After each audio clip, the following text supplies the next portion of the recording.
చేయండి. Google open చేసిన తర్వాత మీరు platy.fm అని కొట్టండి. ఇది ఎంటర్ చేసినట్లయితే మీకు ఈ సైట్ అనేది ఇలా ఓపెన్ అవుతుంది. స్టార్ట్ ఫర్ ఫ్రీ అని ఉంది కదా, దీని మీద క్లిక్ చేయండి. క్లిక్ చేసి మీరు ఇక్కడ వచ్చేసి గూగుల్తో సైన్ ఇన్ అవ్వండి.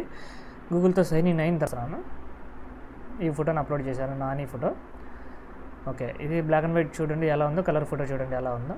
డిఫరెంట్ కలర్ ఫోటోకి మనకు వచ్చేసి వాటర్ మార్క్ అనేది పడుతుంది కదా, వైట్ ఫోటో అండ్ ఇది కలర్ ఫోటో. ఒకసారి చూడండి, ఇక్కడ వాటర్ మార్క్ అనేది నాకు కింద వస్తుంది అనమాట.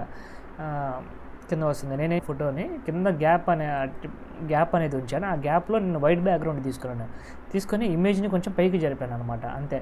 అప్పుడు నాకు వాటర్ మార్క్ ఏదైనా సరే ఇమేజ్ కింద వస్తుంది కాబట్టి ఇప్పుడు నేను ఈ ఇమేజ్ అనేది సేవ్ చేసుకొని నేను క్రాప్ చేసుకున్నట్లయితే అప్పుడు నాకు వితౌట్ వాటర్ మార్క్లో నాకు ఇమేజ్ సేవ్ అవుతుంది. ఈ వీడియో కనుక మీకు నచ్చినట్లయితే వీడియోని లైక్ చేయండి, షేర్ చేయండి, నా ఛానల్ని మీరు సబ్స్క్రైబ్ చేయండి. Thank you.